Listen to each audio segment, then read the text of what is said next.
What's the holdup? Oh, there we go. It just happened. Perfect. Good evening. Welcome, everybody. We are now officially opening the regular board meeting for the Truckee-Donner Public Utility District. It is 6 o'clock. It is Wednesday, May 7th. Boom, we're going. Can we get a roll call, please? Director Morrell? Here. Director Randall? Yes. Director Bender? Here. Vice President Laliotis? Here. President Finn? Here. Fantastic. The Pledge of Allegiance. As you're willing and able, please join us for the pledge. Director Randall, would you like to lead us today? Sure. All right, ready, begin. I pledge allegiance to the flag of the United States of America and to the republic for which it stands, one nation, under God, indivisible, with liberty and justice for all. Okay. Changes to the agenda. Brian, do we have any changes to the agenda this evening? There are no changes this evening. Thank you very much. Public comment. This is time set aside for the public to address the board on any matter that is not on the agenda. So testimony relating to any agendized matter should be addressed at the time that item is being considered. Do we have any public comment this evening? None on the interwebs, none here in person. Okay, thank you. Number 6, director updates. So this is a moment for the directors to comment on anything that is also not on the agenda. I'm going to start to the right. I have no updates. It's warm and it's nice Yeah. out. So other than that, so thank you. Thank you, Director Bender. Nothing for me, thank you. Nothing for Director Randall. You go in the other direction? Nope, nope. Just quickly, welcome to construction season, so appreciate all the crews working out there. I see our contractors already working in Sierra Meadows on the water system, so, be safe out there and let's make it a good summer. Practice patience, Yep. absolutely. I just have 2 quick updates. That a couple of meetings that I attended this past month. One was the Climate Transformation Alliance meeting. That was the big quarterly meeting. The focus was on transportation and reducing our transportation emissions, which is a pretty darn big challenge for where we live. So just keep it in mind. If you can walk, walk. And so that's the best advice I can give. I also attended this morning's Convene Champion Catalyze meeting. Stephen Poncelet was there, Alex Spihalski was there. They were also at the CTA meeting. That was we were learning about everybody's plans for fire season, and everybody being Nevada County, Town of Truckee, CAL FIRE, Truckee Fire, Caltrans, the PUD. All of us presented on the things that we are accomplishing in preparation for hopefully mitigating and dodging all the wildfire bullets this season. And they did address construction season. And, the town of Truckee has a pretty light construction lineup this season. So maybe we won't have to be as patient as we think we will, but we probably will. So to keep that in mind. Okay, and that's all for me. So that will roll us into department updates.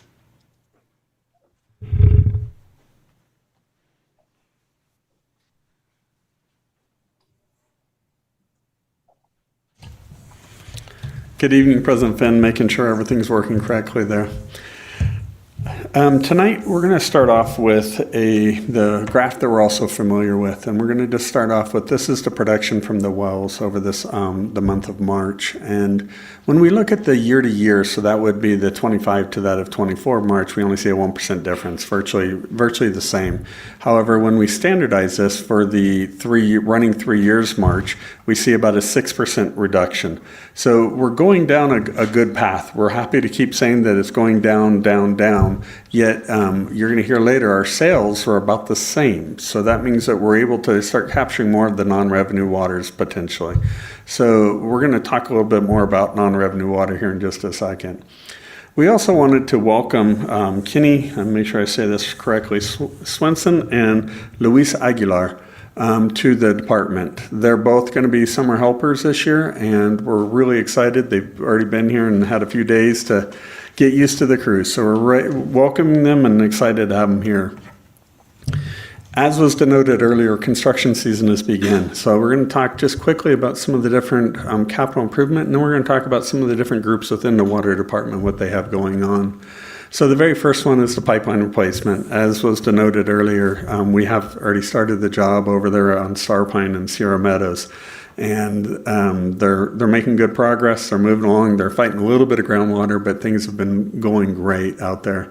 We still have one little section left on Northwood, so those of our customers up in Tahoe Donner will be back up there this year. It's a very short run, but we'll be back up there.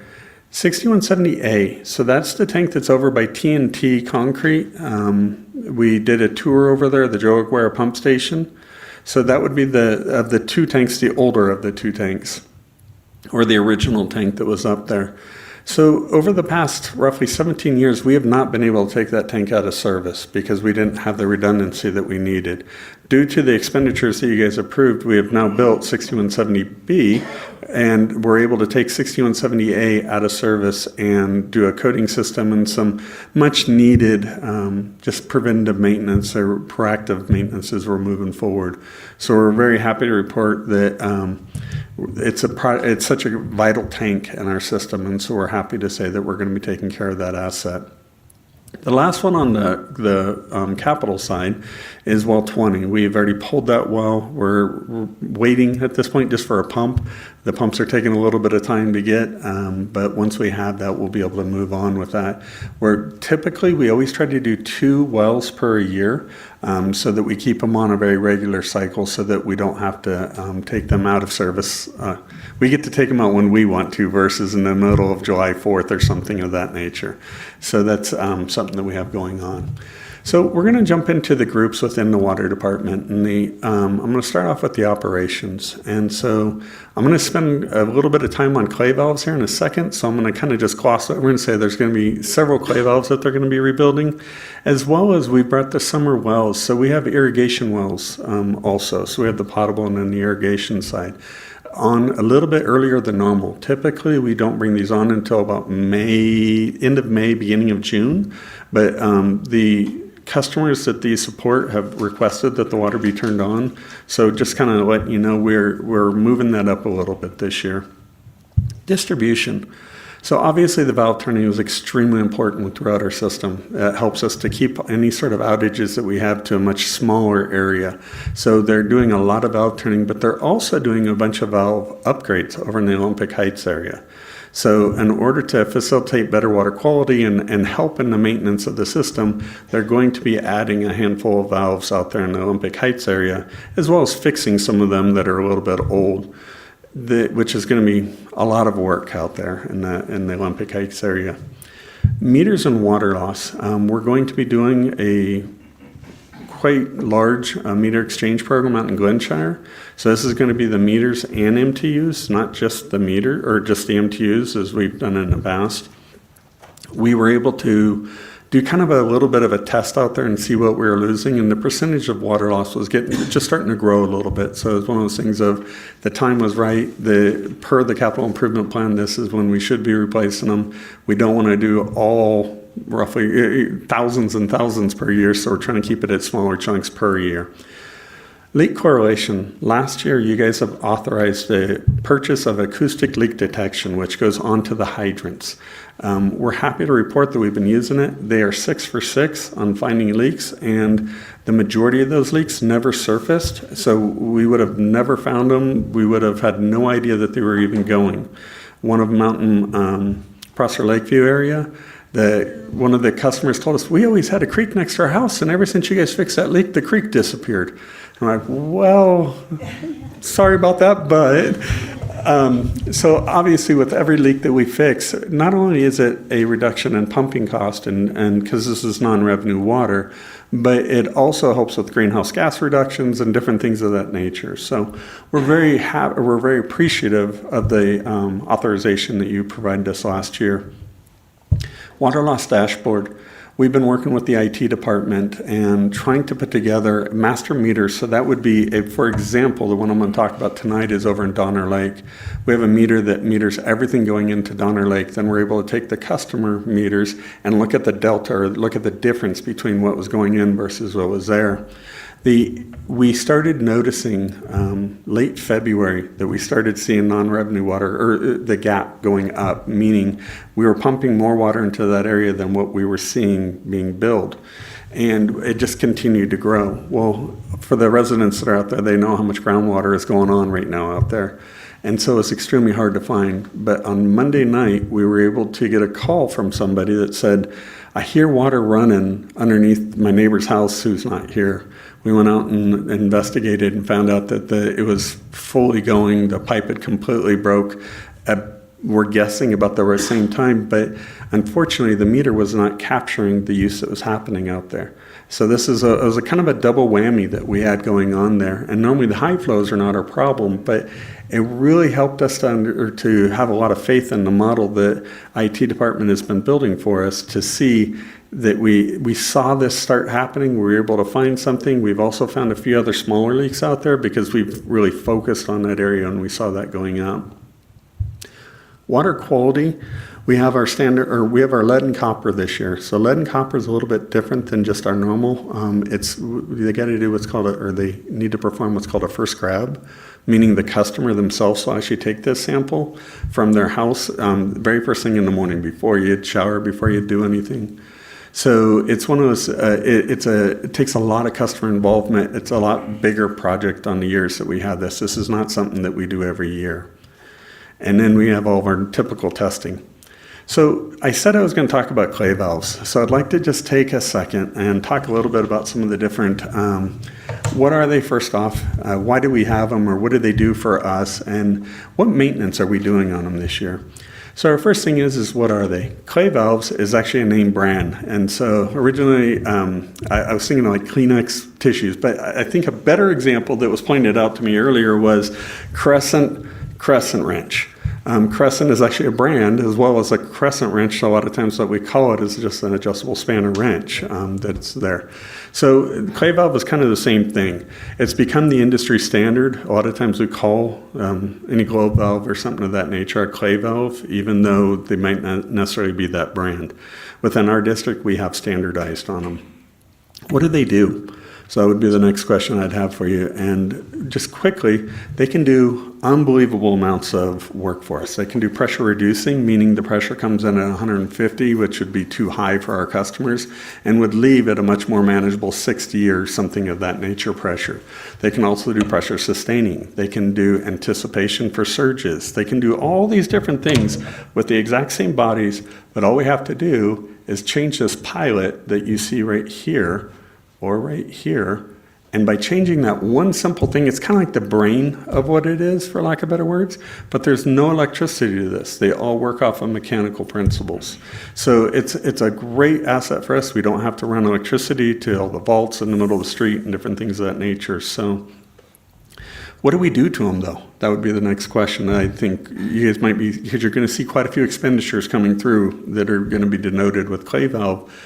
We can completely rebuild these clay valves as they start getting older. There's diaphragms inside. The brain that I was just denoting needs to be replaced at times. We're also adjusting pressure to make sure things haven't changed a little bit and making sure that we're still delivering the highest quality water we can to our customers. So what we do to them is we'll go into the vaults and or pump stations where they're located, take them completely apart, put all new parts inside of it, and they'll be good to go back in service for several more years. So it's a much cheaper way of fixing these valves. Thank you. And if there's any questions. Oh, yes, ma'am.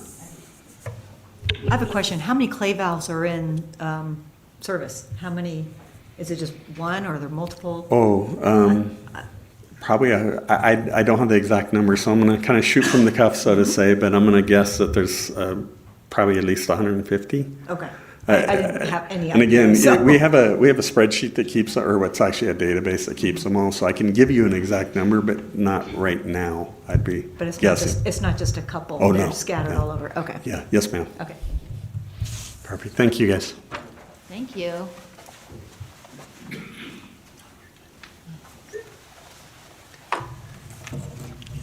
All right, good evening, President Finn and members of the board. I'm Mike Swanson, Electric Engineering and Operations.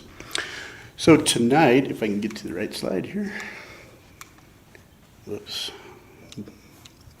Tonight, I'd like to share with you an outage that took place on April 16th. I'm not sharing this outage because it was significant. It was very few customers.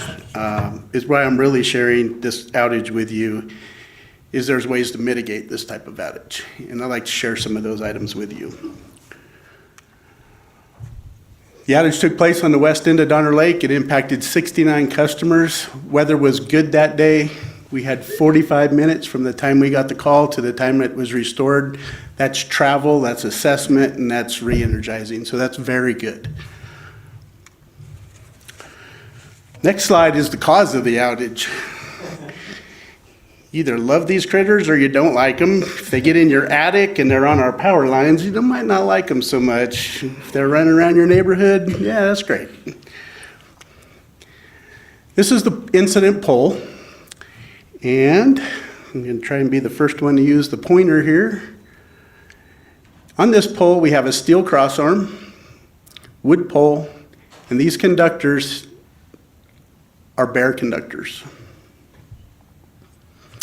Somewhere, the squirrel got across either the crossarm and to a bare conductor, or somewhere on an energized portion of this service, of this facilities, and didn't make it. Now, in front of Director Bender is bare conductor. This is what we have in approximately 135 miles of our electric grid, overhead electric grid. In front of Director Morrell is the covered conductor. Feel free to pass those around.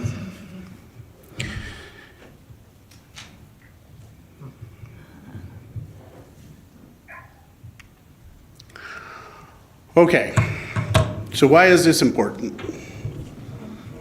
Our greatest risk as a utility, not just us, but the entire electric utilities, our greatest risk is wildfires right now. I'm sure we're all aware of that. What every utility is challenged with is finding ways to prevent an arc or a flash. In the photos, by the way, these are not Truckee Donner, they're not PUD facilities, so these were just internet searches.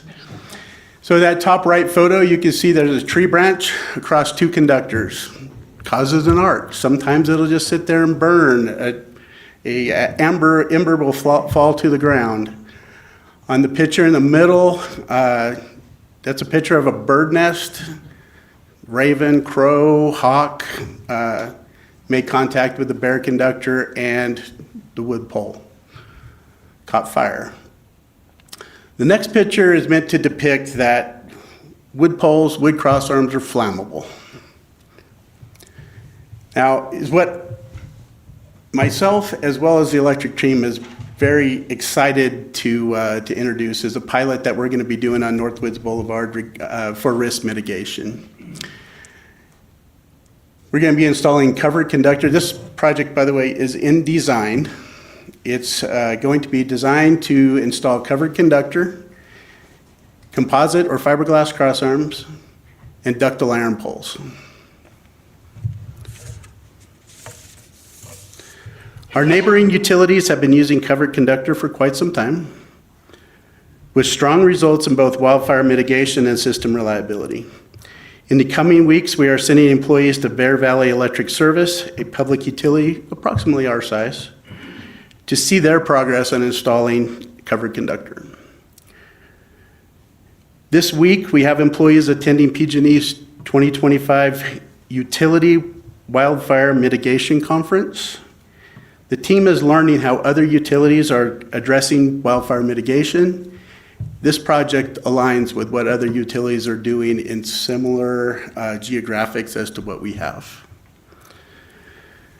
So this upgraded infrastructure will not only reduce the risk of wildfires, it'll also improve system strength and longevity.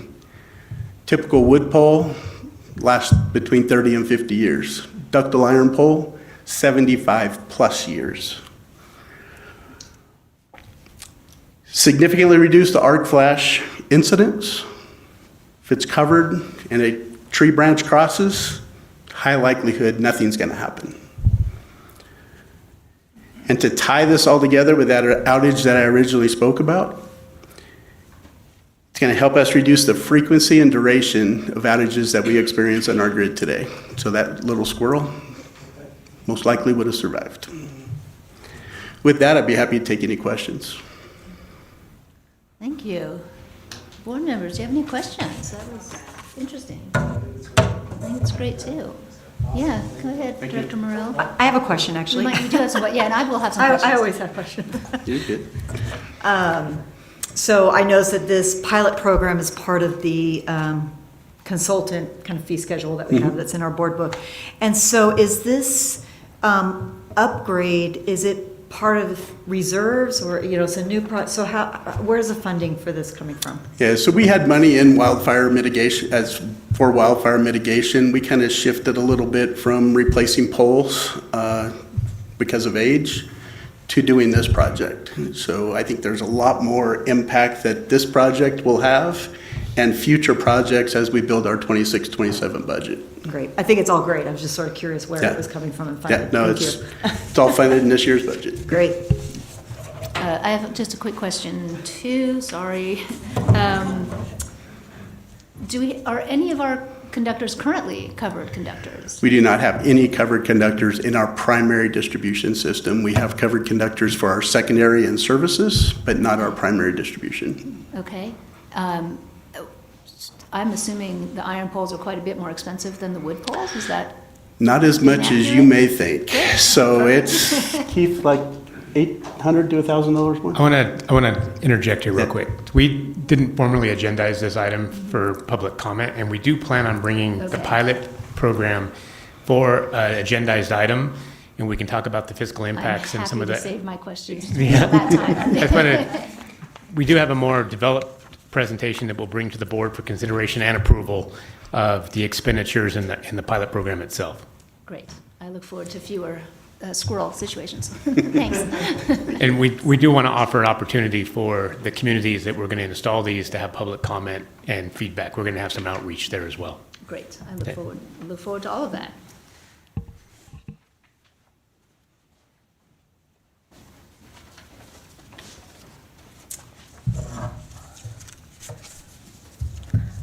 Good evening, President Finn, members of the board, Jillian Stewart, Human Resources and Risk Director.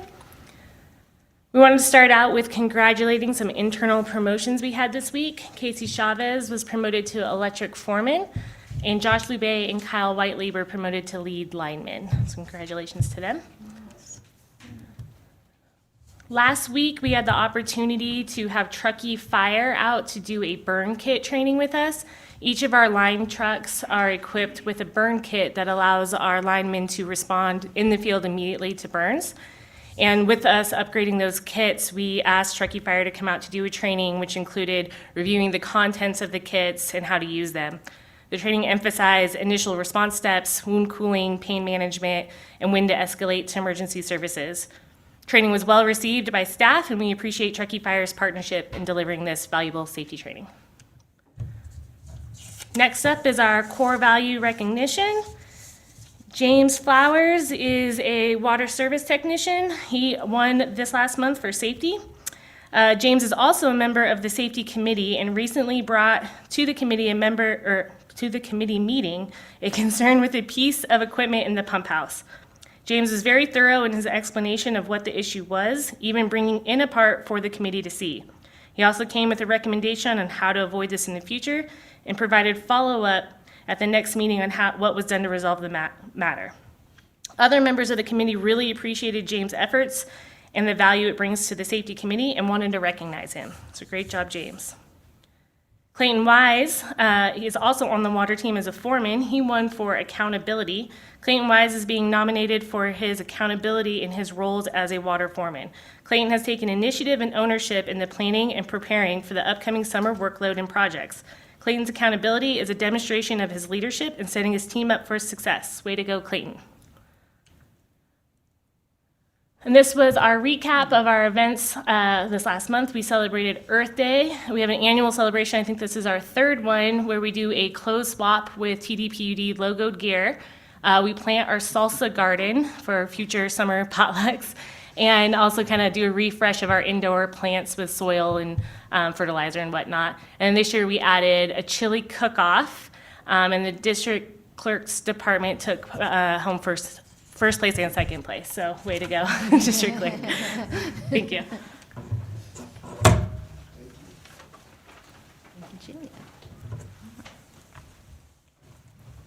Good evening, President Finn, members of the board. Mike Selman, CFO. Starting off with some customer service scores. In most months, I'm presenting just the month scores. And I think last month I mentioned I'd show you the full year 2024 scores, and we're close to 90%, excuse me, it's very satisfied or extremely satisfied. And this is for over 500 responses for the full year of 2024. So that's great there. How much time did it take to address your question about what expected is pretty common with shorter than expected, and so pretty good results there. Again, over 500 responses. And then was your issue completely resolved? Almost 90%. There's certainly a few in the blue bar there that maybe wanted their bill reduced or eliminated, and we just can't do that. But it could have been other things as well, of course. Pretty good score there. And then types of service calls, billing and payment questions dominate, as well as water leaks. And then residential is about 96% of our inbound calls, and full-time residents more so than second home. Customer service also handles the billing, so the inflow of funds. This is a year-to-date snapshot. It's pretty flat on electric, and then up 6.8 on water. Water had a 7% rate increase. For electric, there's a lot of factors involved. As you know, we did have a large increase in rates for electric, but we also have PCA, the power cost adjustment, that is lowering things by about 7.5% for the first quarter, and then first 4 months rather. And then you also have the timing of the billing cycles. So this is just straight billing data, and the timing of billing cycles and the number of days can be different. For the first 4 months this year, it is different. The first four months of this year compared to last year, that all normalizes by year end. Diving into electric a little more, this is KWH billing average per month, and we're slightly up in January, then slightly below the 3-year average for February, March, and April, and pretty much we're flat to the 3-year average through April. And this is, excuse me. Oops. Back up. This chart also shows the seasonality throughout the year of how much electricity we sell and our customers utilize, peaking in the winter months, of course, and then dropping off during the summer months. And this chart here is to scale 0 to 600,000 kWh per month, per day. This chart here just shows average per account per month, and you can't really see 2025 because it's right spot in with the 3-year averages, 4 years of data through April. 2023 jumps out the red dots because of the extremeness of the winter that year.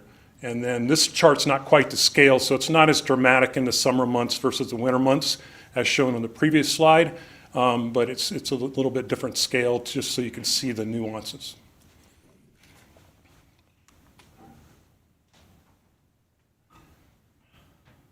And then electric customers are also up 0.5% year to date, so 0.5% growth. Water is at a 0.4% growth to prior year. And then gallons is flat to the 5-year average. This is billable gallons. You see a much different swing, inverse to electric, and pretty dramatic in the summer months compared to winter months. Other things happening, we wrapped up field work with Moss Adams the week of April 7th. All seemed to go well. The reports back are well. We finished draft 1. We actually today finished draft 2. We're sending draft 2 back to the auditors tomorrow morning. So things are moving along there, and that'll be presented at the June board meeting with Moss Adams. On the economic front, the USA CPI was for March was 2.4. We're still about a week out for April's data. February was 2.8 and January 3.0. That's year-over-year inflation figures. For San Francisco, Oak and Hayward, 2.7 for February, and we'll get an April figure in mid-April. I went over this last month, but the current sales tax rate is now 9%, adding the essential services 0.5%, and that's the breakdown. Big component of the electric utilities cost is our UAMPS power portfolio. So just touching on that, costs are year-to-date March are at $3.2 million, down 7.3% to last year, with volume down 1.6 and cost per megawatt at $62 per megawatt, down 5.7 again to last year. It's up down significantly to budget, and you'll see that at the next board meeting in May when we talk about a PCA, another PCA. And just a reminder, if the budget cycle in 2023, when we were setting budget for the 2-year cycle, we were at $87 per megawatt hour, right? And so, looking at averages and knowing what cost trends were doing, things were going up. And they kind of stopped going up and went down or flat since then. But so that's why we've had some PCA credits, and things are looking like a credit for this next meeting as well.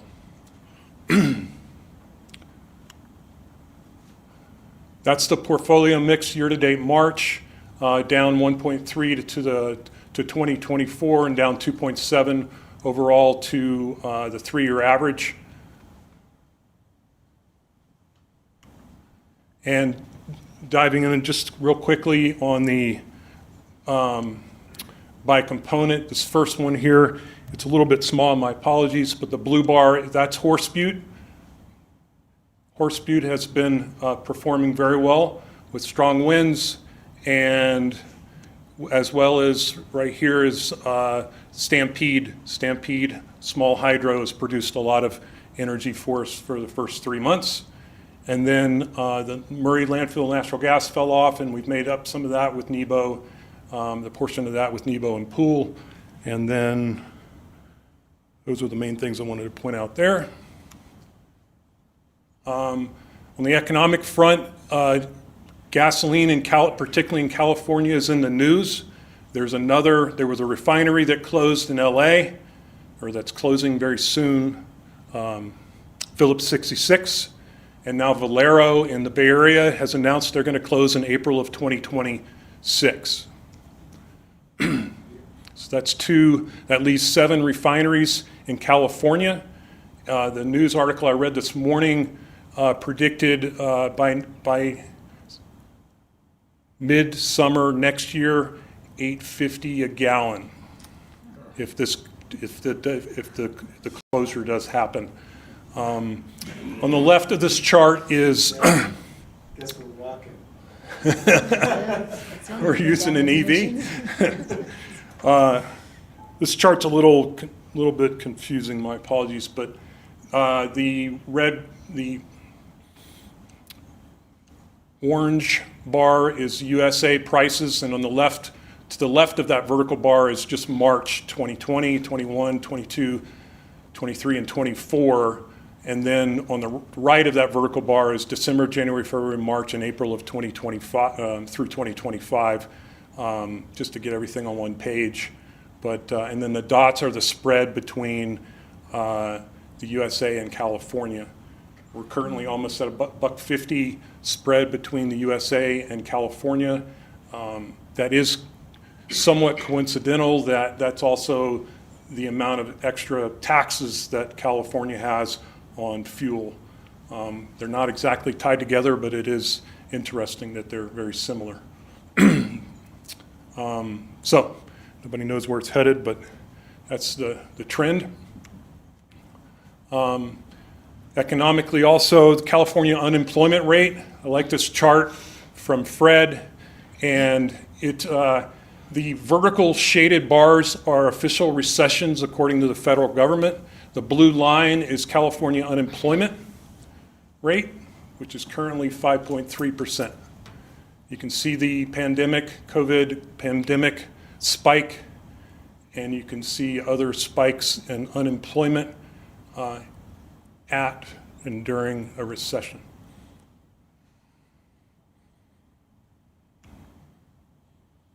Lastly, Chad had a wonderful introduction to part of the month, but this is the official part of the month. Thank you, Chad. It's not a clay belt. Clay in the ground. These are up in the air where you can see them. This is a three-phase transformer bracket assembly. This is kind of on the newer end for us. This is by Scott Manufacturing Solutions, about all in probably 1,500, 1,600 a piece. And that's what it looks like when it's assembled. And that pre-configured configuration minimizes the incidental wiring, provides better clearance, and minimizes the incidental wiring contacts and things like that. So safety thing, risk thing. With that, I'll take any questions. Otherwise, I'll turn it over to Scott Crow. Thank you.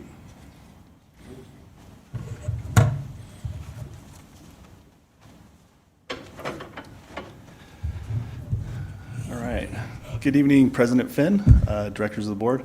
I'm Scott Crow, the IT Director, CIO. Tonight, I'm going to give you a couple of pages of pictures on the updates for tech teens. So this is the time of year that this awesome event happens. April 24th was the day that the students from Truckee High School came and visited here at the district. They spent time with electric, they spent time with water, they spent time with IT. The students were split up into two groups and were kind of moved around to each of the areas to kind of see some demonstrations.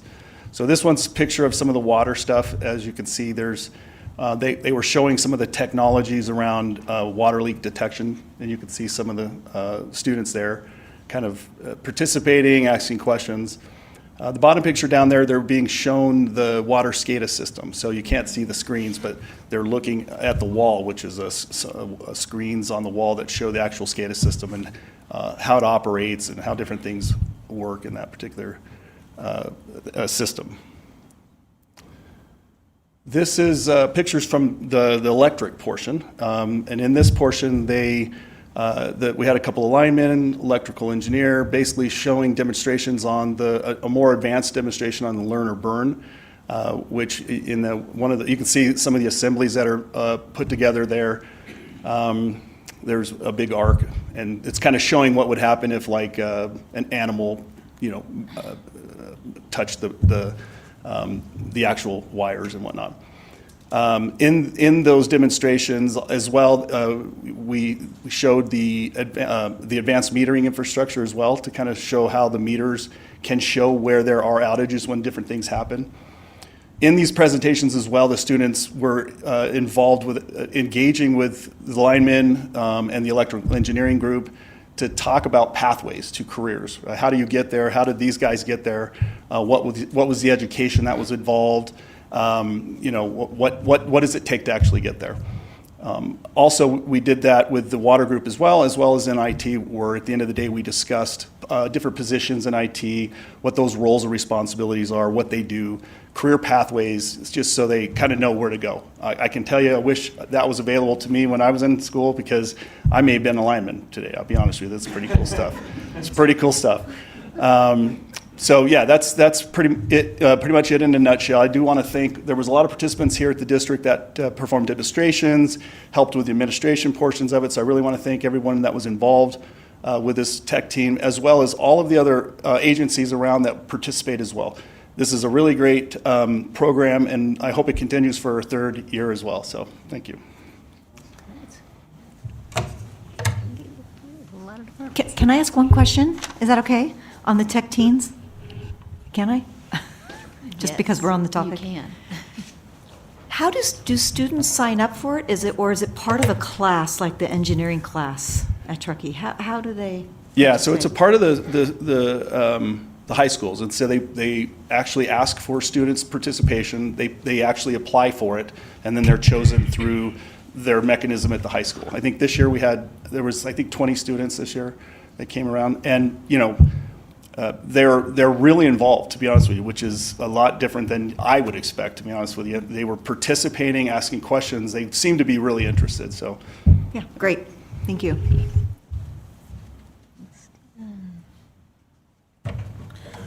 Good evening, President Finn, members of the board. I'm Stephen Ponsley, Public Information and Strategic Affairs. On the communications side, we did a interview with KTKE, Alex Bihalski and myself, and we're really setting the goal for this year's campaigns that will lead us into budgets and strategic plans. So we went back to the strategic plan and kind of did a interview through the lens of the goals in the strategic plan. Manage for stability and engage in the things we have in there, and through the board's strategic initiatives, and really are getting back to what is public power, what do we do, why do we do it? And so you'll see more of that coming on.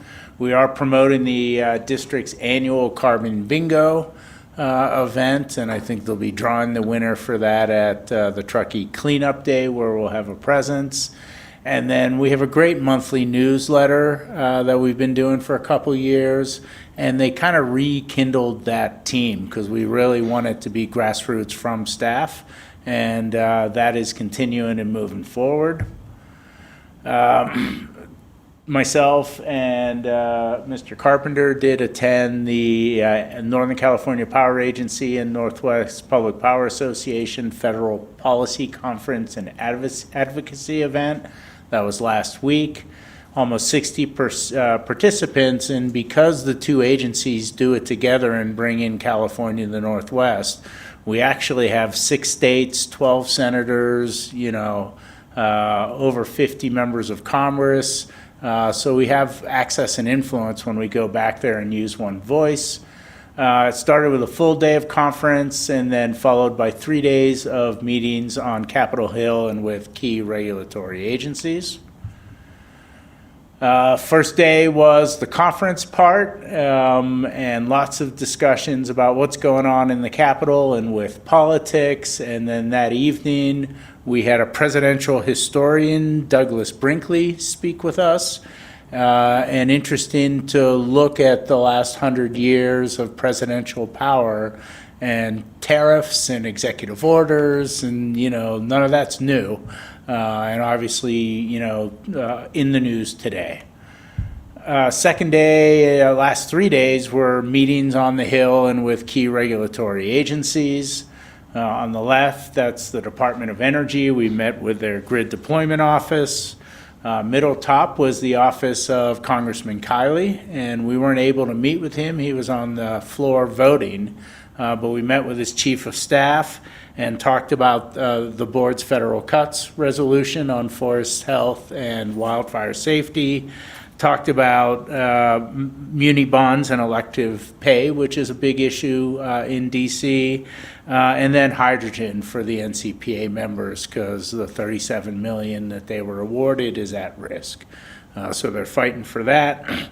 Bottom was the North American Electric Reliability Council, which is an organization that does a lot of work nationwide. Mr. Carpenter attended the Electricity Information Sharing and Analysis Center, EISAC, where they do real live cyber monitoring for utilities, amongst other services. And then on the right, on the last day, I was asked to participate in a meeting with a key staffer for Hakeem Jeffries, the Democratic leader from New York. And while we were waiting outside, Congress happened to get let out, and about 20 congressmen went parading by, and one of them was Congressman Kiley, so that's the picture on the right. and we were able to say hello, and I'm actually in contact with his staff today about trying to set up a visit for the congressman to come out and visit us.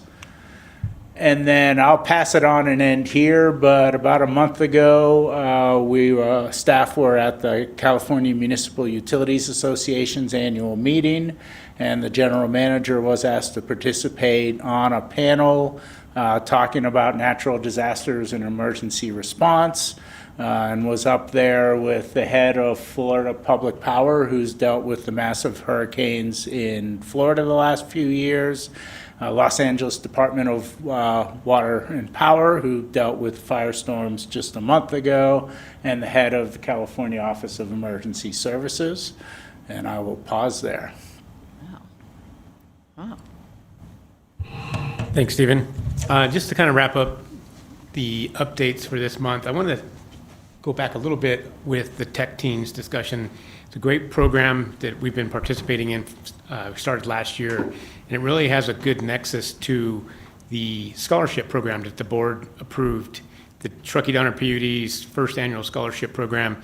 Mr. Poncelli will have some updates, possibly Jillian as well, at the next meeting, the second meeting in May, on the award of those scholarships. And there's an opportunity for kind of us to see that nexus between the community support and education for the next generation of Truckee Donner PUD utility workers or other utilities within our public power partnerships. Also wanted to emphasize that, while we're relatively a smaller utility compared to the investor-owns in California, in terms of the context of public power nationally, we're a pretty sizable agency and even have more of a voice when we are able to send staff like Mr. Poncelli, Mr. Carpenter to DC with our JPA partners like NCPA, Northwest Power, and American Public Power. It's a collaborative voice out there to address some of the major challenges we'll have over the next several years, including a pretty dynamic and evolving Western energy market and a lot of discussions on regional operations and balancing authorities. So while it may seem like it's a heavy investment to send our staff to Washington, D.C., it's critically important to be a part of that discussion at the federal level, even just representing a small little hometown community like Truckee. Mr. Poncelli was talking about the CMUA conference. It was an honor to be able to participate in one of their panel presentations on emergency response. As he mentioned, there were some pretty sizable utilities represented there, including LADWP and the California Office of Emergency Services. They asked us to speak on kind of our experiences in a heavy winter weather climate as a water and electric utility provider. How do we address that and put some context when we're smaller utilities with smaller budgets, smaller resources? How do we accomplish some of the same things that they do in the larger size utilities? Everything is kind of scalable, and we may not have the resources available that an LADWP or Florida Power does, but we have the grit, determination, and the talent here locally to take on some of the challenges of extreme winter weather and potentially wildfire risks. So it was a great opportunity to give a little bit of perspective on how we prepare as a small public agency in the Sierra Nevada mountain range. So with that, I'll hand it back to the board. Wow. Thank you all, departments, for your updates. That was, I think the more we know, knowledge is power, as they say. So I really do appreciate, it makes us better board members. So thank you. Look at this. We have a public hearing. We have 2 public hearings. So we're going to step outside of our regular board meeting for a moment. We are going to open up the first of our public hearings, which is related to the adoption of the annual electric and water standby charges. So, gosh, do I have to read all of it? Let's have the presentation first.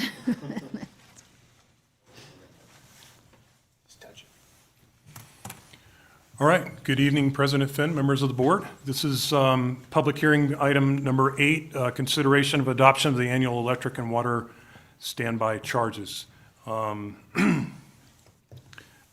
Annually this time of year is this presentation. in order to ensure timely processing through the counties that provide the service for us. Each year, the board is required to adopt 2 resolutions continuing electric and water standby charges. Further, there are 2 resolutions, one for Nevada County and the other for Placer County, to collect the charges on the annual property tax bills. Standby charges have been assessed on vacant parcels since 1975. These charges recoup districts' operating and maintenance costs for undeveloped parcels where we have service going by and they have not yet tapped into our system. The electric standby charge is $20 per year for each parcel 1 acre or larger and $10 per year for parcels less than 1 acre.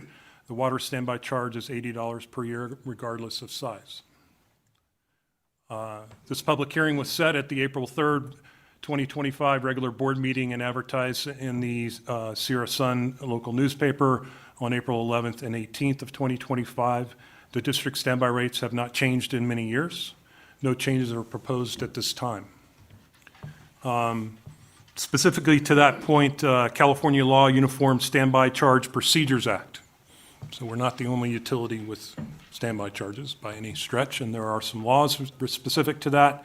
And an increase in standby charge would require a majority vote of the affected property owners. You know where that vote would get you. Or a 2/3 vote of all owners. The fiscal impact for this, for Nevada County, electric is $15,000 and almost $90,000 for water, over approximately 1,400 parcels. Placer County is down to 60 parcels, almost $2,000 for between electric and water for Placer County, a total of $106,000, and that's consistent with budget. So the number of parcels, as parcels develop throughout the town, the number of standby charge parcels drops, just for reference. And so the recommendation is A, to conduct a public hearing to accept comments on establishing electric and water standby charges and adopt the following resolutions. Resolution 2025-09, continuing and fixing electric standby charges for the fiscal year 2025-26. Resolution 2025-10, continuing and fixing water standby charges for the fiscal year 2025-2026. Resolution 2025-11, requesting collection of electric and water standby charges on Nevada County tax roll. Resolution 2025-12, fixing and placing electric and water standby charges on County of Placer tax roll for collection. With that, I turn it back over to President Finn. Thank you. Very good, thank you very much. President Finn, can you hear me? Yes, I can. It's the voice of Steve Gross. Yes, Council Gross. May I just add a few comments here? Please.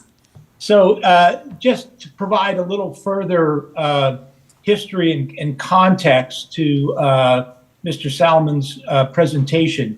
As you see, the standby charges were first adopted by the district in 1975, expanded to Placer County in 1982, I believe, when areas within Placer County were annexed into the district. And you'll notice with respect to the water standby charges that they do not apply in the Donner Lake or Glenshire areas. And that is because when those standby charges were adopted, the district's water service territory did not include Donner Lake or Glenshire because they were serviced by the Donner Lake Water Company and then the Glenshire Mutual Water Company at the time. And over the years, in addition to the Uniform Standby Charge Act that Mr. Salmon referenced in his presentation, standby charges are also now subject to Proposition 218. We typically only talk about Prop 218 with respect to our water rates, but standby charges are considered assessments under Prop 218. And in order to either increase the amount of an assessment, create a new assessment, or extend the assessment to additional properties, requires us to follow certain procedures and processes set forth in Prop 218, including the preparation of an engineer's report that would justify the amount of the charges per each undeveloped parcel. And so over the years, the district has chosen not to update the fees or increase the fees or extend those to areas now included in the water service territory of Donner Lake and Glenshire within the district. So I just thought I'd offer that as some additional information, and again, to provide a little historic context for what might be viewed as relatively low charges for those standby charges. Yeah. Thank you very much for that. I actually had been thinking about that and was wondering why they just have been the same ever since I've been here. So, that was a pretty good explanation of that. So thank you. You're welcome. That's our bureaucracy in history. Okay, so now I'm looking for public comment or feedback on this item. I don't see any. Seeing none. Board, any comments or questions from the board? Okay, do we have a motion? I'll move staff's recommendation. Thank you. I'll second. Awesome. Hey, ayes, can we just do, Could I suggest that we close the public hearing before we yes. vote? Thank you. the public hearing is now closed. There. Moving forward, we had a motion, we had a second. Do we just say ayes? All in favor? All in favor? Aye. Aye. All opposed? Any opposed? Seeing none, we have 5 in favor. Yay, we did it. Nice. Let's move right into our second public hearing. So this is a public hearing related to the adoption of an ordinance authorizing the board to appoint and establish compensation for officers of the district by resolution. And let's open that meeting. That meeting is now open. Second public hearing.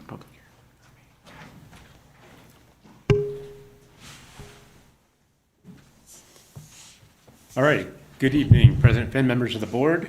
It's public hearing item number 9. Start off with a little bit of background on the subject matter.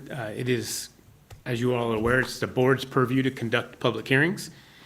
At the April 2nd meeting this year, the board set a public hearing to be held this evening at 6 p.m. or shortly thereafter. The purpose of the public hearing is to receive written and oral comments from public regarding the proposed ordinance authorizing the Board of Directors to appoint and establish compensation of district officers by resolution. And we'll talk a little bit about that. The public hearing was advertised in the Sierra Sun newspaper here locally on April 11th and 18th per the requirements. And so Public Utility Code Section 16111 establishes that officers of the district, other than the board themselves, are the clerk, the accountant, the treasurer, and the general manager.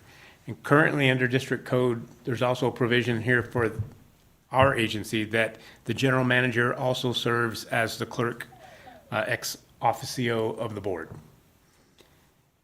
Section 16112 also establishes that officers of the district, other than the board of directors, shall be appointed by the board, hold office at its pleasure, and receive such compensation as provided for by the board by ordinance.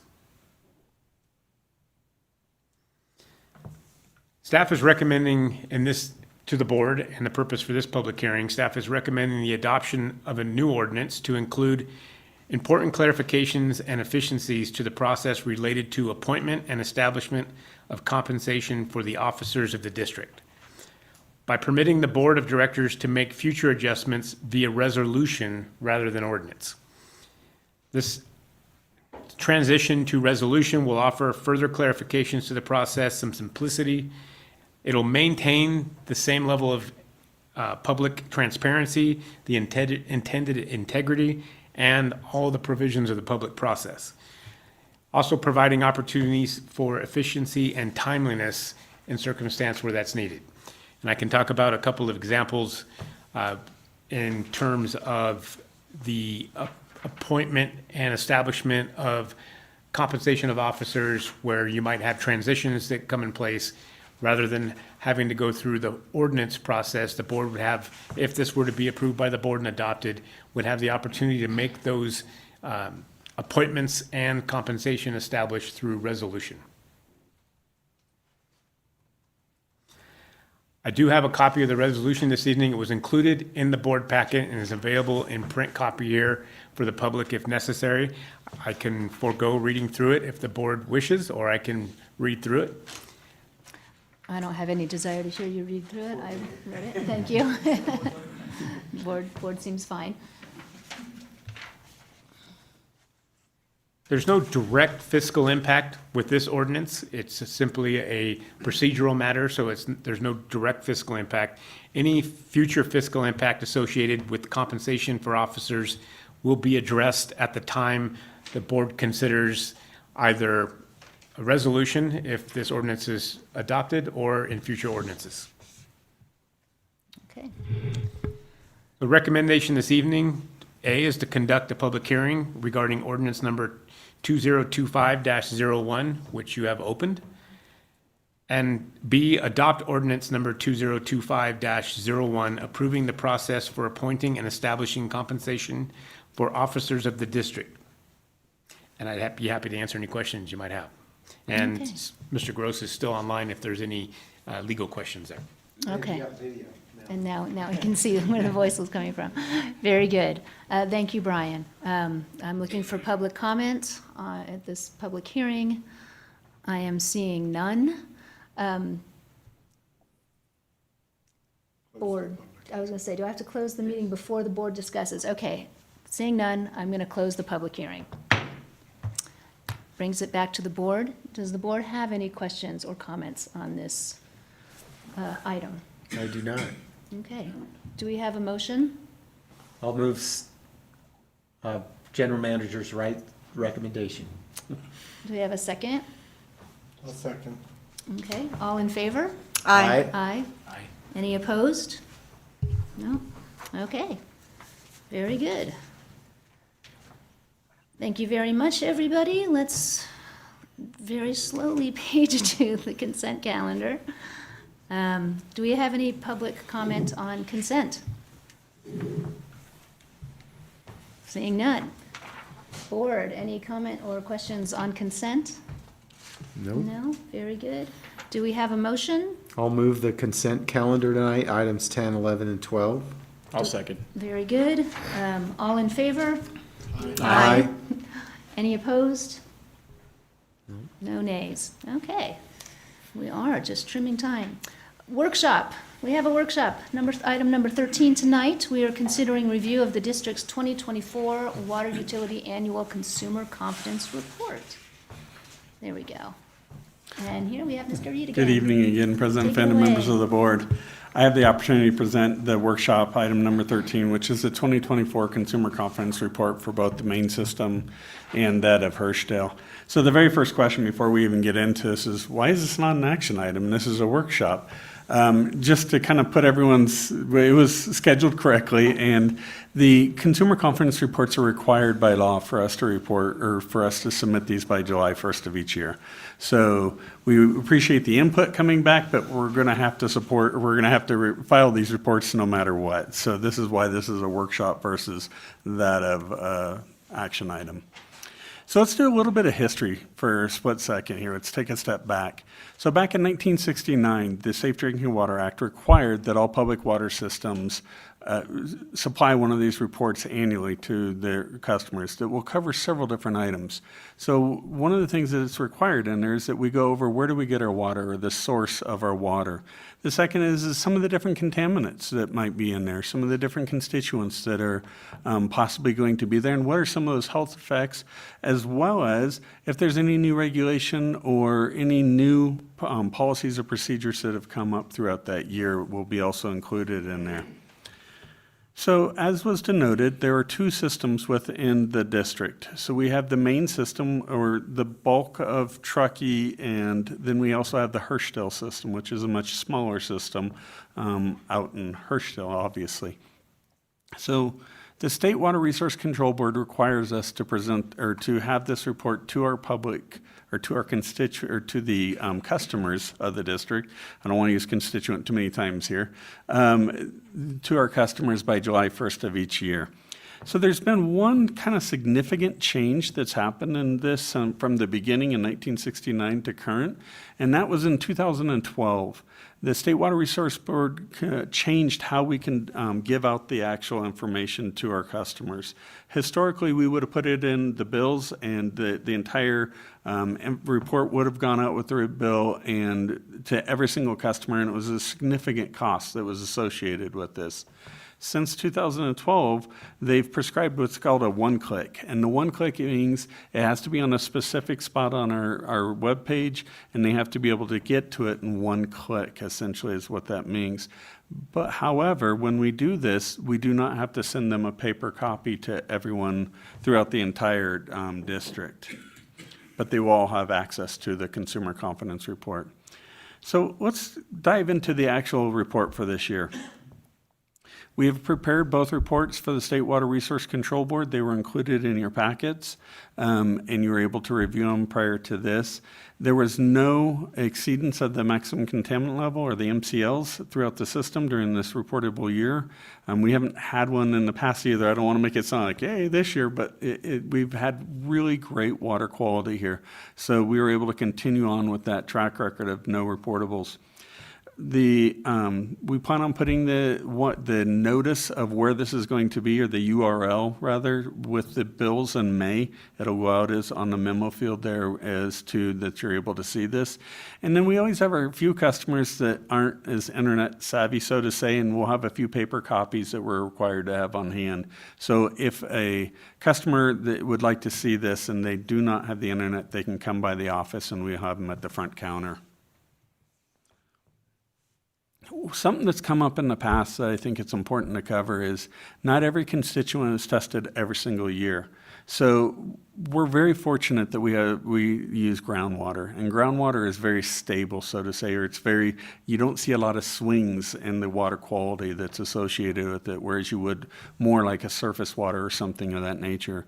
Because of that, and because of the precedents that we've been able to establish with the water quality that we have, we're able to do cycles and periods of 3 or 6 years on some of these different tests because we don't see the quality changing rapidly. So we still do them, but it's per the prescribed recommendations of the state.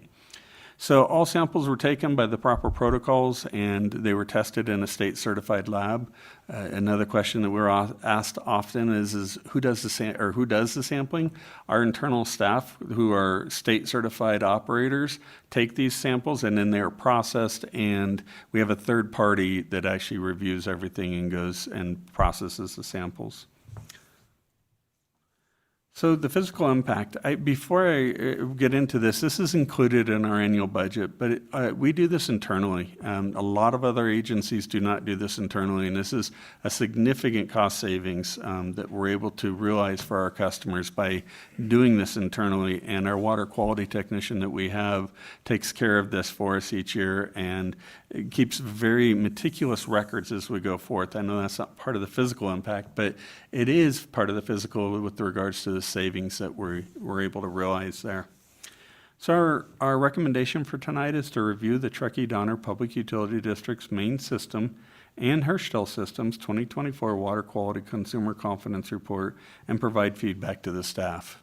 We do not need a motion or anything of that nature, just more of the feedback. Thank you very much, Mr. Reed. Board members, feedback, questions, comments? Yes. I had one. I thought each of the reports are really easy to read. This is the first one I've ever read. I'm sorry I haven't clicked on it before. So, but anyway, I found it very easy to read and very good information. And I'm curious of how many clicks do we get on this when it's on the website? Do you know? I don't know off the top of my head. It is data that we could get, and I can bring back to you at a future time. Those metrics are tracked, and so that is something that I can get for you at a later time, but I don't have that off the top of my head. Anyway, I thought it was great when I read it, so I was just curious if other people knew it was there. So I will definitely pass that on to the technician that did this, so that he'll be happy to hear that. Yeah, good. Okay, good. Thanks. Thank you. No comments from Director Leliotis? Any on this side? Public Comments or comment? question? Oh, public, Pretty well, it's a straightforward. workshop. I don't even know if we need to take public comment on a workshop, but I will. Any public comment? Seeing none? Okay. Okay, here we are. We're back on track. Questions or comments from this side of the board? Looks like really good water. Oh, wait, it does. is. It is really good water. Happy to have it. Thank you. Yeah, agreed. Thank you. It's always a pleasure to see the stats. It's reassuring. We can all agree that water is important. So, thank you. Perfect. Thank you, guys. Okay, great. Thank you, board.